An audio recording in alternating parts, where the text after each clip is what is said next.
Good morning, everyone. You know, there's not many, if anything, in this world that I'm afraid of. I fear God, but that's something completely different. But this, as the sheriff, this day, I prayed wouldn't come.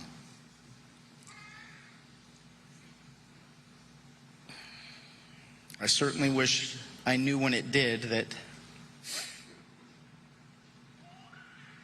I would make sure that I wasn't following a grieving mother. I don't know how I'm going to get through this.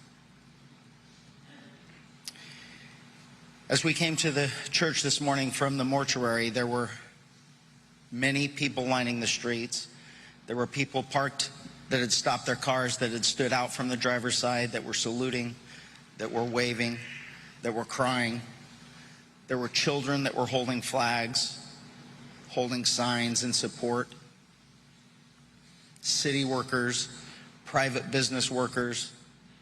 A school had children that were out against the fence, lining the fence. So I do have hope. As I looked around this morning, as I look around here outside the church, I see a lot of different uniforms. I noticed earlier, and I was told, that there are some from other states as far away as Florida. While all of our uniforms look different, they are all the same. The men and women inside those uniforms are all the same. They are all here today because they lost a brother. We are here today to pay our respects to Deputy Isaiah Cordero and to his family. We are here today to mourn and honor a good man who was tragically taken from us far too early in what surely was to be a promising career.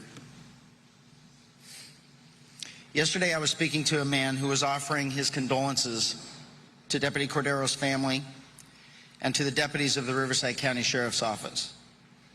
He does not have a law enforcement background, but he said how much he understood and respects the brotherhood of law enforcement and how Deputy Cordero's death hurts and affects all of us. He told me that we are different, a special breed of men and women who become family simply by putting on a uniform. I know and we know that he is correct. There is a special bond between all of us. So on behalf of the men and women of the Riverside Sheriff's Office, Deputy Cordero's family, I want to thank all of you for coming here today to pay your respects and to honor our brother and our son. When we experience the death of family and friends, the most common question is usually why. Why did they have cancer? Why did they have a heart attack? Or why were they killed? In a case like this, where we have heard over and over, and we will hear further after me, what a great special man Isaiah Cordero was, we ask, why is it always the good ones? Let me offer you this. If you believe in God, you know that our time is set, it is limited, and it is not guaranteed. Sometimes we're just simply afraid that it could have been us. Sometimes we actually blame God as if it is his fault. Sometimes there are just no answers. In this case, however, we do have an answer. We know exactly why he was killed. Deputy Cordero was killed because of two simple reasons. The first is because of his chosen profession. He was a deputy sheriff. The second is because there is pure evil in this world. Evil who manifested itself as a man with a lifelong history of victimizing others, who would do the unthinkable to stay out of jail. This battle of good versus evil is age-old. God versus Satan. Since the beginning of time, God has sent warriors to fight evil. One of the more common Bible verses to explain where evil comes from is found ironically in the book of Isaiah, chapter 14, verse 12 through 15. Also in the words of Isaiah, chapter 6, verse 8, when God asked, "Who shall he send?" Isaiah stood up and said, "Send me." Deputy Isaiah Cordero stood up and said, "Send me."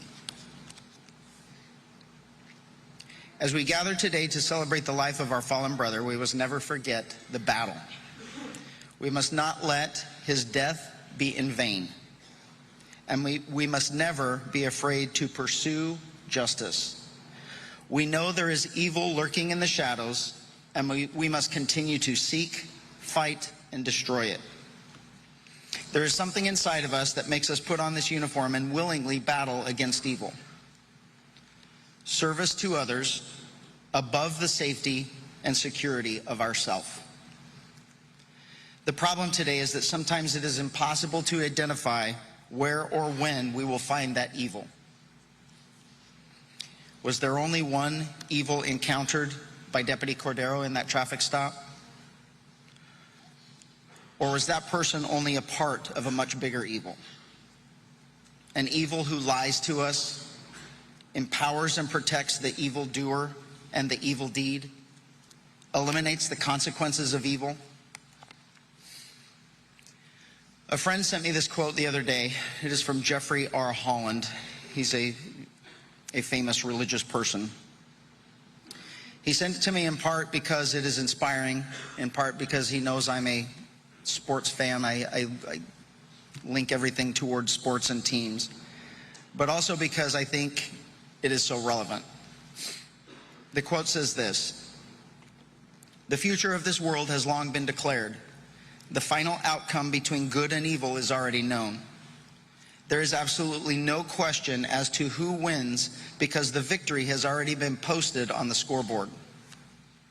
The only really strange thing in all of this is that we are still down here on the field trying to decide which team's jersey we want to wear.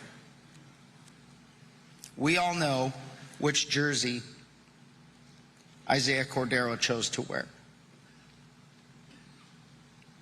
We are all wearing the same one. To honor his service, to honor his life, we must continue to fight against evil in all of its forms.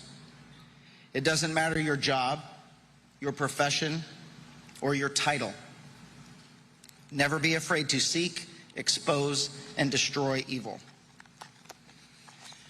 We lost a deputy, the Cordero family lost a son, and the world lost a good man. I will never allow his death to be in vain. I am asking all of you to remember Deputy Cordero in everything that you do. For our guardians and our warriors, honor him by remaining vigilant while you continue to pursue evil that preys on all of us. For those not in uniform, we must speak up and demand better from our politicians, our lawmakers, and our judges. For the leaders of these guardians and warriors, I am asking you to find the strength and the courage you had when you stood up and said, "Send me." Join me in making sure that what happened to my deputy doesn't happen to yours. Isaiah's mother said something briefly in that traffic stop kind of exemplified what we are as law enforcement and what we represent.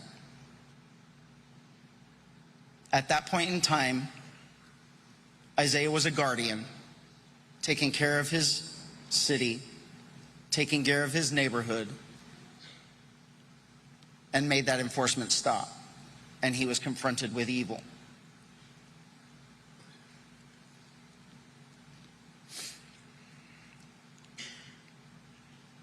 We sent warriors to eliminate that evil. And we did. We will never know what further evil and what further damage that man could have done had it not been for that traffic stop.